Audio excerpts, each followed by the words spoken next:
Shalom saudara-saudara yang terkasih dalam nama Tuhan Yesus.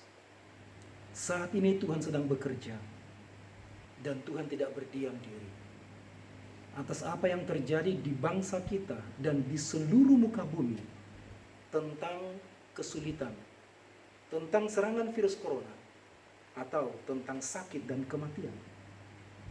Tuhan sedang bekerja dan akan menyatakan kehendaknya, kemuliaannya di muka bumi. Dalam serangan virus corona saat ini, saya yakin dan percaya bahwa ada maksud Tuhan yang besar untuk kemuliaannya dan untuk perkembangan kerajaannya di muka bumi ini. Alangkah baiknya saudara-saudara, jika kita berdoa seperti Tuhan Yesus berdoa dalam doa Bapa kami. Jadilah kehendakmu di bumi seperti di sorga. Kehendak Tuhan tidak dapat dibatalkan, dihalangi oleh apapun dan siapapun, termasuk oleh virus corona. Ada orang berkata bahwa virus corona membuat gereja terhalangi untuk menyembah. Tidak saudara, justru seharusnya saat ini gereja harus semakin giat untuk menyembah. Di rumah-rumah, di tempat pekerjaan, dan di mana saja, ini waktunya gereja untuk berseru kepada Tuhan. Mohon perkenanan Tuhan dan juga mohon kemuliaan Tuhan. Dan di atas segalanya apa yang kita mohonkan supaya Tuhan kiranya memutuskan mata rantai penyebaran virus corona. Tuhan memberkati bangsa kita, Tuhan memberkati perekonomian bangsa kita, daerah kita. Di atas semuanya itu saudara-saudara, kita berdoa. Kita memohonkan agar kemuliaan Tuhan semakin dinyatakan melalui kejadian saat ini. Karena itu saudara-saudara, mohonkan berkat tapi juga mohonkan kemuliaan Tuhan. Kita berdoa supaya Tuhan memberkati kita. Tuhan melindungi kita dan menjauhkan kita dari sakit, dari bahaya, bahkan dari kematian. Dan itu kita harus doakan. Tetapi kita juga harus berdoa dan memahami bahwa Allah yang maha baik sedang menjaga kita, melindungi kita, dan sedang melakukan pekerjaan-pekerjaannya saat ini. Allah tidak berdiam diri, Allah tidak tertidur, tapi Allah sedang bekerja di tengah-tengah situasi ini. Saudara-saudara, kita membuka bersama-sama dalam Roma pasal 8 ayat 28. Apa yang perlu kita ketahui sehubungan dengan kejadian di muka bumi ini. Mari kita membaca bersama-sama Roma pasal 8 ayat 28. Jika saudara sudah menemukan, mari kita membaca bersama-sama. Kita tahu sekarang bahwa Allah turut bekerja dalam segala sesuatu untuk mendatangkan kebaikan bagi mereka yang mengasihi Dia, yaitu bagi mereka yang terpanggil sesuai dengan rencana Allah. Amin. Baik sekali kalau saudara menghafal ayat ini, saudara boleh menutup Alkitab saudara, dan mari kita belajar membuka, menutup Alkitab kita dan menghafalnya. Menjadi bagian dalam kehidupan kita supaya firman ini menjadi rema menguatkan kita. Apa yang Tuhan mau katakan, apa yang Tuhan mau ajarkan dalam situasi seperti ini. Sekali lagi saudara-saudara, mari kita membacanya bersama, menghafalnya bersama-sama. 2, 3. Kita tahu sekarang bahwa Allah turut bekerja dalam segala sesuatu untuk mendatangkan kebaikan bagi mereka yang mengasihi Dia, yaitu bagi mereka yang terpanggil sesuai dengan rencana Allah. Amin. Kita harus mempersenjatai pikiran kita dengan firman Tuhan. Sebab kalau kita mempersenjatai pikiran kita dengan firman Tuhan, maka kita akan dikuatkan dengan firman Tuhan. Tapi sebaliknya, jikalau kita tidak mempersenjatai hati kita, pikiran kita dengan firman Tuhan, kita begitu mudah takut. Kita begitu mudah cemas. Dan biarkan saudara-saudara, saya berdoa untuk saudara-saudara, kiranya hati pikiran saudara dipimpin oleh Tuhan, dibawa oleh Tuhan ke dalam damai sejahtera, sukacita, kekuatan, pengharapan yang besar kepada Tuhan. Dan itu sebenarnya yang membangkitkan, menguatkan imun kita. Nah, saudara-saudara, dalam ayat ini kita melihat 3 kebenaran apa yang harus kita tahu dalam situasi saat ini. Yang pertama, saudara-saudara, yang perlu kita tahu bahwa Allah turut bekerja dalam segala sesuatu. Allah turut bekerja dalam segala sesuatu. Situasi yang sedang terjadi di bangsa kita dan di seluruh muka bumi yang begitu mencekam kita. Bagaimana tidak? Jangankan setiap hari, hampir setiap jam kita mendengar, kita membaca, atau begitu gatal tangan kita untuk mudah memforward, mengirim berita-berita tentang virus corona. Hampir setiap jam terjadi peningkatan suspek virus corona. Setiap jam kita mendengar ada berita-berita orang-orang yang meninggal karena serangan virus corona. Dan begitu mewabah, begitu luar biasa menyebar, begitu cepat menyebar, dan serangannya begitu mematikan. Beberapa orang yang tanpa menyadari, kemudian beberapa hari sakit dan meninggal. Keadaan ini membuat kita sangat waspada dan beberapa di antaranya sangat takut. Namun saudara-saudara, kita harus membangun iman kita berdasarkan firman Tuhan. Kita harus mempersenjatai pikiran kita, hati kita dengan firman Tuhan. Sebab firman itu akan bekerja di hati kita, menguatkan kita, memberi pengharapan kepada kita. Dan firman itu akan memberikan iman kepada kita. Dan firman itu menghibur kita. Dengan demikian maka kita akan berkata kepada Tuhan bahwa Tuhan adalah tempat perlindunganku. Allah turut bekerja dalam segala sesuatu. Apakah itu segala sesuatu? Segala sesuatu yang saudara dapat sebutkan. Dan kalau kita melihat konteks dekat dari ayat ini, segala sesuatu itu adalah termasuk penderitaan yang sedang terjadi di dunia ini. Mari kita perhatikan di ayat yang ke-18. Di sana dituliskan, sebab aku yakin bahwa penderitaan zaman sekarang ini tidak dapat dibandingkan dengan kemuliaan yang akan datang, yang akan dinyatakan kepada kita. Penderitaan zaman sekarang ini. Penderitaan itu karena penganiayaan, penderitaan itu karena kesulitan, penderitaan itu karena kekurangan, karena keterbatasan, tapi juga karena sakit. Atau saat ini, dalam konteks saat ini adalah serangan virus corona. Kita harus mengetahui bahwa dalam penderitaan ini Tuhan bekerja. Allah bekerja dalam segala sesuatu. Penderitaan, kesulitan seharusnya tidak membuat kita lemah. Tapi sebaliknya membuat kita semakin kuat di dalam Tuhan. Dan semakin bergantung kepada Allah yang dahsyat pemelihara jiwa kita. Dia lebih kuat dari apapun dan siapapun. Saudara-saudaraku, seharusnya penderitaan dan kesulitan saat ini terjadi atas bangsa kita. Membuat kita berlari kepada Tuhan, mencari Tuhan, memohonkan agar Tuhan kiranya memberikan pikirannya yang menjadi pikiran kita. Sehingga kita tidak perlu takut, kalut, cemas. Dan sebaliknya saudara-saudara, kita semakin memiliki pengharapan yang kuat di dalam Tuhan. Karena Tuhan adalah kota benteng kita. Kesulitan, sakit, bahkan kematian tidak lagi membuat kita takut karena kita tahu bahwa Allah yang memiliki hidup kita.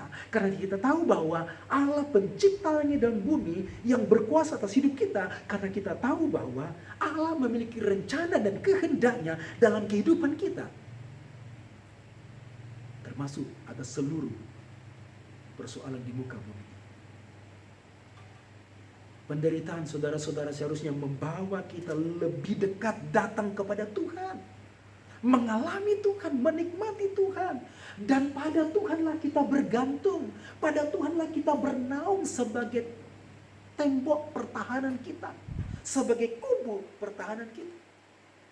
Allah dapat menggunakan situasi semacam ini agar kita bisa berlari kepada Tuhan, mengandalkan Tuhan, mencari Tuhan.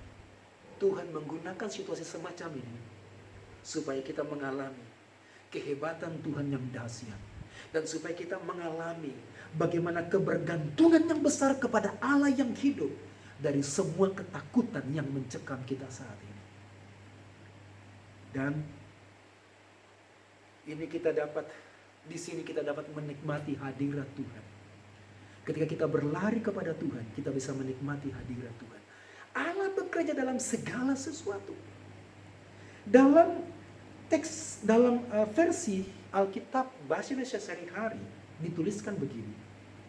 Kita tahu bahwa Allah mengatur segala hal.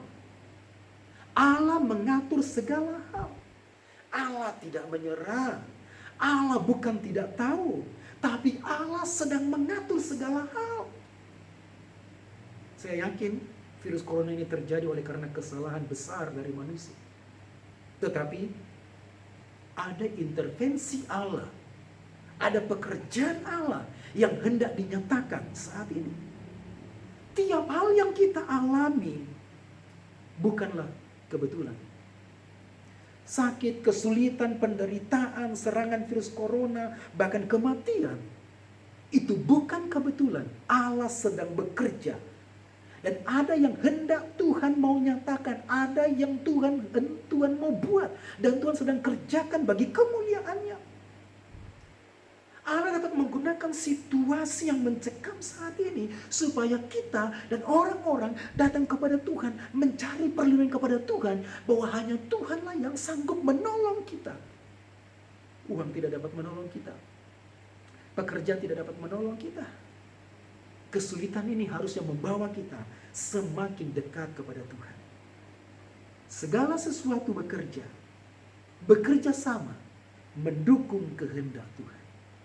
Alam pun bekerja mendukung kehendak Tuhan.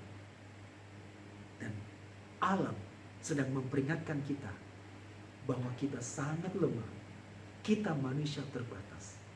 Allah sedang bekerja. Carilah Tuhan. Datanglah kepada Tuhan.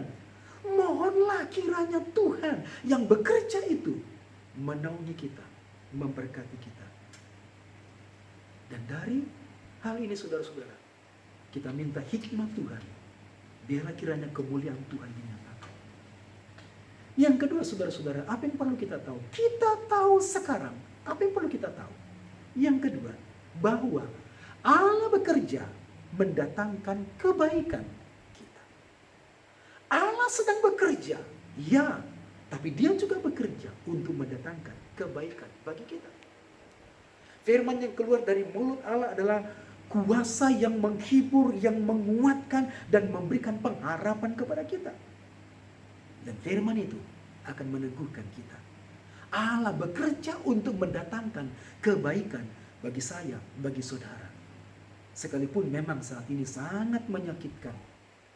Apa yang dikerjakan oleh Tuhan bukanlah kehancuran. Mungkin bagi kita, bagi beberapa orang, kehancuran dan sangat menyedihkan. Tetapi apa yang dikerjakan Tuhan saat ini, kita berdoa supaya kemuliaan Tuhan sedang dinyatakan dalam hidup kita dan juga di bangsa ini dan di muka bumi. Memang betul saudara-saudara, sakit, kesulitan, persoalan, dan kebangkrutan, serta juga kematian membuat kita berduka. Dan kita tidak bisa menyelami pekerjaan Tuhan. Ada banyak hal yang Tuhan buat dan Tuhan tidak katakan kepada kita. Ada banyak hal yang misteri bagi kita dan Tuhan tidak jelaskan kepada kita. Tapi Allah bekerja bukan untuk menghancurkan kita. Allah bekerja untuk mendatangkan kebaikan bagi kita. Kita berduka bagi saudara-saudara kita yang sakit, bahkan ada yang setia melayani. Kita mendengar saudara-saudara kita, tim medis, ada yang suspek serangan virus corona. Ada hamba Tuhan, dokter yang meninggal. Dan kita berduka tentang hal ini. Itu misteri bagi kita. Tetapi Allah sedang bekerja untuk kebaikan bagi kita. Allah bekerja untuk menolong kita. Allah tidak berdiam diri, tapi sekarang ini saudara-saudara, Allah bekerja menolong kita. Kata yang dipakai di ayat ini, bekerja, turut bekerja adalah sunergeo. Sunergeo itu memiliki pengertian yang sama dengan menolong. Jadi juga bisa ditafsirkan, Allah turut bekerja dalam segala sesuatu. Bisa ditafsirkan bahwa Allah menolong dalam segala sesuatu. Allah kita sedang menolong kita. Dan Dia sedang menjaga kita. Kata yang sama dipakai sunergeo di dalam Markus pasal 16 ayat 20. Silakan saudara bisa membukanya dan membaca bersama dengan saya. Markus pasal 16 ayat 20. Kalau saudara sudah menemukan, mari kita membaca bersama-sama. 2, 3. Mereka pun pergilah memberitakan Injil ke segala penjuru. Dan Tuhan turut bekerja. Tuhan turut bekerja. Dan meneguhkan firman itu dengan tanda-tanda yang menyertainya. Tuhan turut bekerja dan meneguhkan tanda-tanda. Meneguhkan firman dengan tanda-tanda. Tuhan turut bekerja ini adalah Tuhan turut menolong. Ada hamba-hamba Tuhan yang pergi memberitakan Injil dan Tuhan turut bekerja. Tuhan menolong, Tuhan memberkati pekerjaan mereka. Maksudnya begini, bahwa Allah menolong dalam segala sesuatu. Allah memakai setiap hal, setiap keadaan, apakah itu kesulitan, masalah, kebangkrutan, penipuan, pengkhianatan, sakit, bahkan kematian sekalipun, itu memproses rohani kita, memproses jiwa kita, karakter kita untuk semakin bertumbuh dan semakin dewasa, semakin dibentuk serupa dengan Tuhan Yesus Kristus. Allah menolong untuk mendatangkan kebaikan. Saudara-saudara, kata kebaikan yang dimaksud di sini bukan berkat materi, bukan kesehatan yang prima, bukanlah uang, dan juga bukan harta yang banyak. Tapi kebaikan yang dimaksud di sini di ayat 28 itu adalah lanjut ke ayat 29. Itulah kebaikan. Mari saudara kita membaca bersama ayat 29. Sebab semua orang yang dipilihnya dari semula, mereka juga ditentukannya dari semula untuk menjadi serupa dengan gambaran anaknya. Supaya ia, anaknya itu, menjadi yang sulung di antara banyak saudara. Menjadi serupa dengan gambaran anaknya, itulah tujuan Tuhan. Kita salah besar kalau menafsirkan bahwa Roma pasal 28 ayat 28 ini itu bicara tentang urusan duniawi, urusan berkat bagi kita. Kita salah besar kalau kita mengatakan bahwa Tuhan akan menyelesaikan semua masalah kita, semua sakit kita, semua persoalan kita. Ayat ini tidak bicara tentang berkat-berkat jasmani. Ayat ini tidak bicara tentang keuangan. Ayat ini tidak bicara tentang kesembuhan mujizat. Ayat ini tidak bicara tentang harta berlimpah-limpah. Tapi ayat ini berbicara menjadi serupa dengan anaknya Tuhan Yesus Kristus. Itu kebaikan yang tertinggi. Kalau kita menafsirkan ayat ini sebagai tentang berkat materi, hal-hal duniawi, kita kecewa. Itulah sebabnya mengapa Tuhan memakai kesulitan penderitaan untuk memproses kita, mengubahkan kita supaya kita semakin serupa dengan Tuhan Yesus Kristus. Berkat, kekayaan, materi, kesehatan, kesembuhan tidak dapat membuat kita serupa dengan Tuhan Yesus Kristus. Tapi justru masalah, persoalan, bahkan ketakutan akan membawa kita datang kepada Tuhan supaya kita semakin bergantung kepada Tuhan, berserah, menyerahkan hidup kita, menyerahkan diri kita, menyerahkan masalah kita dan berkata, Tuhan, saya menyerah. Dan di sanalah kita bergantung. Tuhan sedang memproses jiwa kita, karakter kita, supaya kita serupa dengan Tuhan Yesus Kristus. Saudara-saudaraku, puncak tertinggi dari tujuan Tuhan bukan berkat, bukan keuangan, bukan materi, bukan kesembuhan. Tapi puncak tertinggi dari tujuan Tuhan dalam hidup kita adalah serupa dengan Tuhan Yesus Kristus. Amin, saudara. Itu tujuan Tuhan yang tertinggi. Karena itu saudara-saudara, Tuhan sedang bekerja untuk kebaikan kita. Untuk kebaikan kita supaya kita serupa dengan Yesus. Penderitaan, persoalan dan kesulitan saat ini, ketakutan kita saat ini, ketakutanmu saat ini, kekhawatiranmu saat ini harusnya menuntunmu, membawamu datang kepada Yesus dan menyerahkan semua kekhawatiranmu dan juga menyerahkan semua kesombonganmu. Engkau membutuhkan Tuhan sekarang dan Tuhan akan mengubahmu serupa dengan Yesus Kristus. Itu tujuan Tuhan yang tertinggi dalam hidupmu. Amin, saudara. Itu yang perlu kita tahu. Yang ketiga, saudara, apa yang perlu kita tahu? Kita tahu sekarang, apa yang harus kita tahu sekarang, saudara-saudara. Yang ketiga, bahwa Allah bekerja bagi mereka yang mengasihi Dia. Ya, Allah bekerja. Allah bekerja untuk kebaikan kita. Tapi Allah juga bekerja bagi mereka yang mengasihi Tuhan. Amin, saudara. Kalau saudara mengasihi Tuhan, Allah bekerja. Allah sedang bekerja di dalammu. Allah sedang bekerja untukmu. Allah sedang bekerja memprosesmu. Dan engkau kuat. Pada waktu Tuhan bekerja dalam hidupmu, engkau mengalami kekuatan. Amin, saudara. Orang yang tidak mengasihi Tuhan tidak bisa melihat pekerjaan Tuhan. Sekalipun mereka ditolong oleh Tuhan, sebab pada dasarnya mereka tidak percaya kepada Tuhan, mereka tidak mempercayakan hidupnya kepada Tuhan. Itu sebabnya mereka tidak bisa melihat pertolongan Tuhan, sekalipun Tuhan menolong mereka, dan mereka tidak bisa melihat. Orang yang mengasihi Tuhan akan datang kepada Tuhan. Orang yang mengasihi Tuhan akan tersungkur kepada Tuhan ketika masalah, penderitaan, kesulitan dan ancaman yang mencekam, ketakutan mencekam. Apakah engkau takut sekarang? Apakah engkau takut dengan virus corona? Engkau takut dengan kematian? Itu sesuatu yang wajar. Tapi seharusnya ketakutanmu itu membawamu datang kepada Tuhan. Dan Tuhan bekerja menguatkanmu.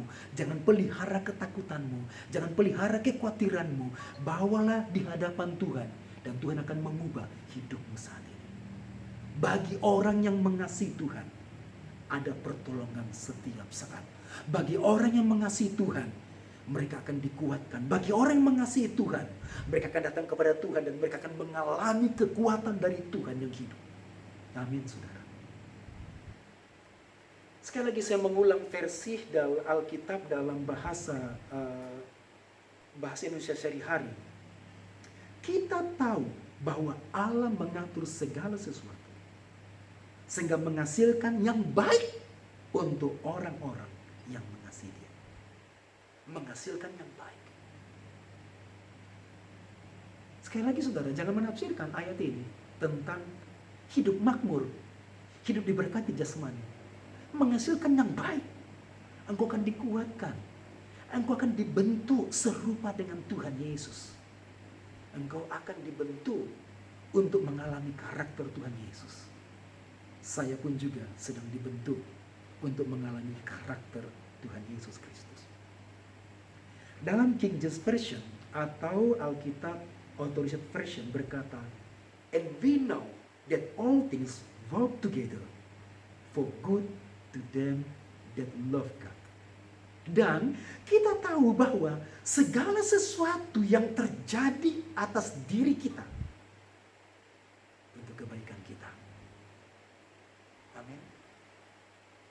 Sakit yang sementara saudara alami, keterbatasan yang engkau sedang alami, kesulitan yang engkau sedang alami, ketakutan yang engkau sedang alami, seharusnya mengerjakan untuk kebaikan kita, kebaikan rohani kita.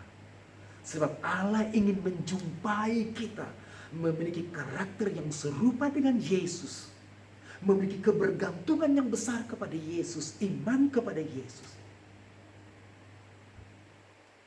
Mengasihi Tuhan dari kata agape, yaitu kasih yang berasal dari Tuhan. Dan kita tidak bisa mengasihi Tuhan kalau kita belum mengalami kasih Tuhan. Orang yang bisa mengalami Tuhan, orang yang bisa mengasihi Tuhan, kalau mereka sudah mengalami kasih Tuhan. Orang dunia yang tidak percaya kepada Tuhan Yesus memiliki 3 kasih.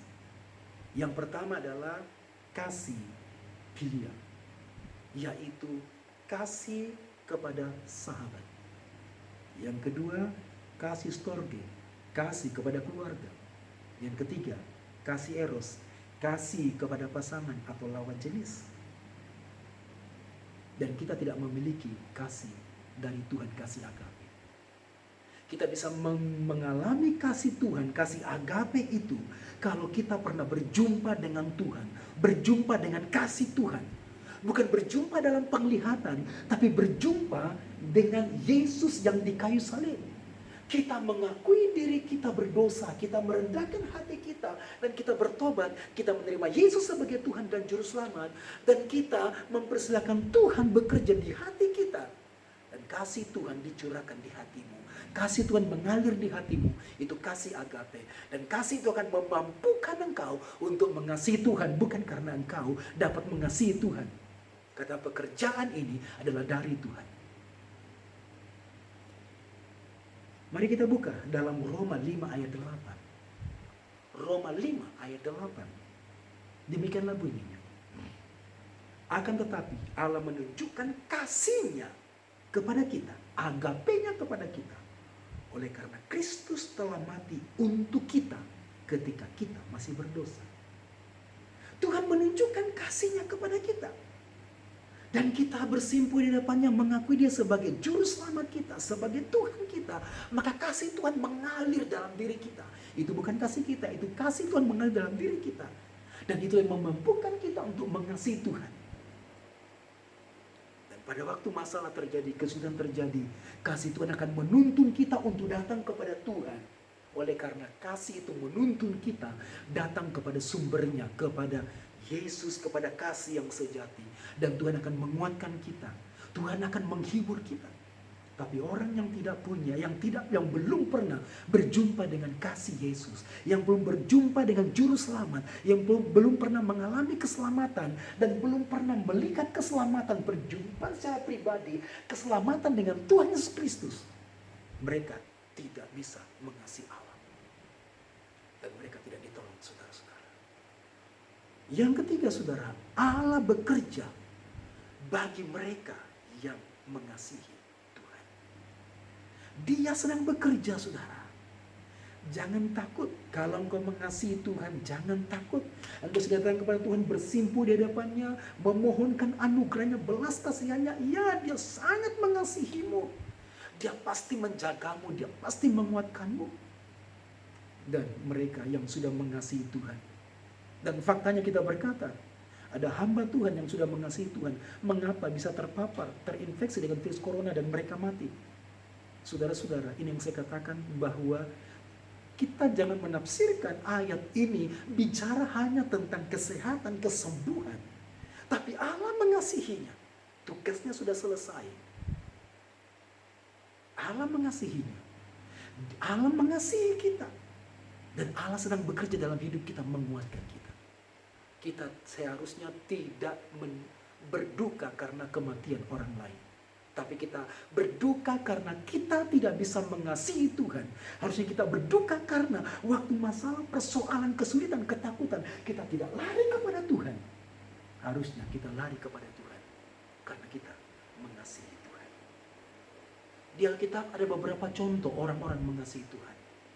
Yusuf berkali-kali mengalami persoalan, berkali-kali mengalami penderitaan, mulai dari dibenci, kemudian dibuang oleh saudara-saudaranya, dijual, masuk penjara berkali-kali. Lalu kemudian ketika Yusuf naik menjadi Perdana Menteri, dan saudara-saudaranya datang, Yusuf berkata begini, engkau mereka-rekakan yang jahat kepadaku, tetapi Allah merekakan yang baik. Allah bekerja dalam kejahatan orang lain. Allah bekerja dalam kesulitan kita dan menguatkan kita, membawa kita kepada maksudnya. Maksud kehendaknya, maksud kemuliaannya. Karena itu saudara, coba tinggalkan hasrat keinginanmu semata-mata. atau semua hasrat kita, keinginan kita, bawalah kepada Tuhan. Dan Tuhan akan memurnikan semuanya itu. Dan menolong kita untuk semakin dibersihkan, dimurnikan, dikuduskan, serupa dengan Tuhan Yesus. Kita dalam proses, saya pun juga dalam proses. Contoh yang kedua, Rasul Paulus. Rasul Paulus mengalami sakit. Dia berkata, duri dalam daging. Dan tentang penyakitnya ini, sudah 3 kali Paulus berdoa. Saya pikir Paulus tidak perlu berdoa, apalagi sampai berdoa 3 kali. Bukankah Rasul Paulus sapu tangannya berkuasa? Bukankah menurut kisah para rasul bahwa sapu tangannya diambil oleh orang-orang untuk dipakai menyembuhkan orang? Di mana bagian yang sakit, lalu kemudian sapu tangan akan diletakkan di bagian tubuh yang sakit, maka penyakit orang itu akan sembuh. Paulus sebenarnya tidak perlu berdoa 3 kali. Tetapi Paulus harus berdoa 3 kali. Dan kemudian Paulus mengasihi Tuhan dan berjumpa dengan Tuhan, mengalami kasih Tuhan. Tuhan berkata begini, tetapi jawab Tuhan kepadaku, cukuplah kasih karuniaku bagimu. Sebab justru dalam kelemahanlah kuasaku menjadi sempurna. 2 Korintus pasal 12 ayat 9. Cukuplah kasih karuniaku bagimu, sebab justru dalam kelemahanlah kuasaku menjadi sempurna. Paulus tidak protes. Paulus tidak marah kan tidak disembuhkan. Tapi justru semakin giat melayani Tuhan. Alasannya karena kasih Tuhan menuntun hidupnya. Kasih Tuhan yang menguatkannya. Saudara-saudara, kalau kita tidak mengalami kasih Tuhan dan kita tidak meletakkan diri kita kepada kasih Tuhan, kepada salib Yesus yang sudah dinyatakan bagi kita, yang sangat mengasihi kita. Karena itu bawalah semua ketakutanmu, bawalah semua kecemasanmu, bawalah semua sakitmu, bawalah semua pergumulanmu, bawalah semua penderitaanmu. Tuhan yang mengasihi kita, Dia tahu bahwa engkau mengasihi Tuhan. Dia akan menolongmu, akan menghiburmu, akan menguatkanmu.